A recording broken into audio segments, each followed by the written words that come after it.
এইভাবে যদি একবার লোটে মাছের ঝাল বানানো যায় তো এক বাসনের জায়গায় 2 বাসন ভাত খেয়ে নেওয়া যাবে। তো দেখুন কতটা লোভনীয় হয়েছে, আর তার সঙ্গে আছে ঢেঁড়স আর মাছের ডিম ভাজা। তো দেখুন কিভাবে বানিয়েছি। এখানে আছে লোটে মাছ, 1 কেজি লোটে মাছ আছে এখানে দেখতে পাচ্ছেন। আর এখানে কি কি মশলা নিয়ে নিয়েছি দেখাবো। দেখুন পেঁয়াজ কুচি, কাঁচা লঙ্কা কুচি, ধনেপাতা কুচি, টমেটো কুচি, আর ওখানে আছে ধনে জিরের পেস্ট আর আদা রসুনের পেস্ট আছে, আর তার সঙ্গে হলুদ গুঁড়ো, লাল মরিচের গুঁড়ো, স্বাদ মতো লবণ নিয়ে নিয়েছি। তো দেখুন কতটা মোটা মোটা লোটে মাছ, আর এগুলো ঝাল বানাবো। তো দেখুন কিভাবে বানাবো, কতটা সুন্দর লাগছে লোটে মাছ দেখে বুঝতে পারছেন। তো দেখুন এখানে কড়া বসিয়ে দিয়েছি, কড়াতে আমি তেল দিয়ে দিয়েছি। তেলটা গরম হয়ে গিয়েছে, এখানে পেঁয়াজ কুচি দিয়ে দিয়েছি, দিয়ে আমি হালকা ব্রাউন কালার হয়ে এসছে, তারপরে এখানে সেই মশলাগুলো ঢেলে দিয়েছি, দিয়ে মশলাটা আমি কষিয়ে নেব। দেখুন মশলাটা কষানো হচ্ছে আর কত সুন্দরভাবে তেল ছেড়ে দিয়েছে।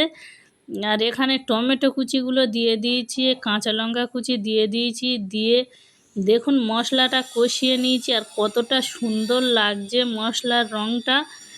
তো এইভাবে আমি কষিয়ে নিয়েছি, এখানে মাছগুলো দিয়ে দেব, দিয়ে ভালো করে আমি একটু নাড়িয়ে নেব, নাড়িয়ে হালকা করে একটু নাড়িয়ে চাড়িয়ে কষিয়ে নেব।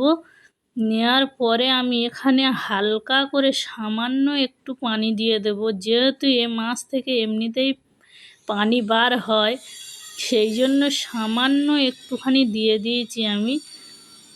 দিয়ে এইভাবে ভালো করে আমি 15 থেকে 20 মিনিট আমি মিডিয়াম আঁচে আমি এটাকে ফুটিয়ে নেব। আর দেখুন এদিকে আবারও সেই কালো কড়া নিয়ে চলে এসেছি, তো ওখানে তেল দিয়ে পেঁয়াজ দিয়ে দিয়েছি। লোটে মাছের উপর থেকে আমি একটু গরম মশলা ছড়িয়ে দিয়েছি আর ধনেপাতা ছড়িয়ে দিয়েছি। তো দেখুন এখানে আমি ঢেঁড়সটা দিয়ে দিয়েছি পেঁয়াজটা লাল হওয়ার পরে, আর এখানে দিয়ে দিয়েছি লবণ, দিয়ে আমি গ্যাসটা পুরো লো করে দিয়েছি, দিয়ে আমি ঢাকনা দিয়ে ঢেকে দিয়েছি। আর এদিকে দেখুন আমার মাছটা রেডি হয়ে গিয়েছে। আপনারা যেরকম রাখতে চান সেইভাবেই রাখবেন। আমি একটু হালকা ঝোল ঝোল রেখেছি, কারণ একটু ঝোল ঝোল খেতে ভালো লাগে, সেই জন্য একটু ঝোল ঝোল রেখেছি।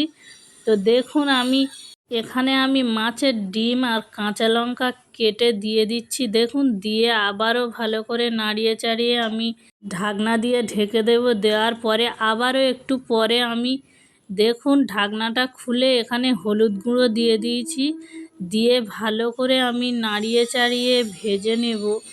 তো এদিক ওদিক করে আমি উল্টে পাল্টে ভেজে নেব। আর দেখুন মাছের ঝালটা দেখতে কেমন হয়েছে দেখেই বুঝতে পারছেন, তাহলে খেতে কেমন লাগবে।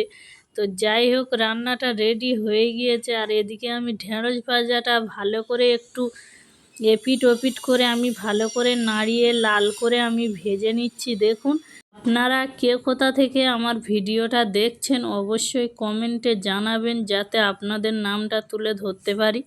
তো দেখুন আমার এদিকে ভাজা রেডি হয়ে গিয়েছে, আর মাছের ঝালটা একটি পাত্রে তুলে নিয়েছি। তো দেখুন কতটা সুন্দর দেখতে লাগছে, মনে হয় যেন এক্ষুনি বসে ভাত খেয়ে নিই। তো যাই হোক দেখুন রেডি হয়ে গিয়েছে আমার। তো আমার ভিডিওটা যদি ভালো লেগে থাকে তাহলে সাবস্ক্রাইব করে দেবেন আর শেয়ার করে দেবেন। আর এইভাবে ঢেঁড়স মাছের ডিম দিয়ে ভাজা করলে খুব সুন্দর লাগে খেতে। তো দেখুন আমার মাছের ঝাল আর ঢেঁড়স ভাজা রেডি। তো আপনারা এইভাবে বাড়িতে একবার বানাবেন।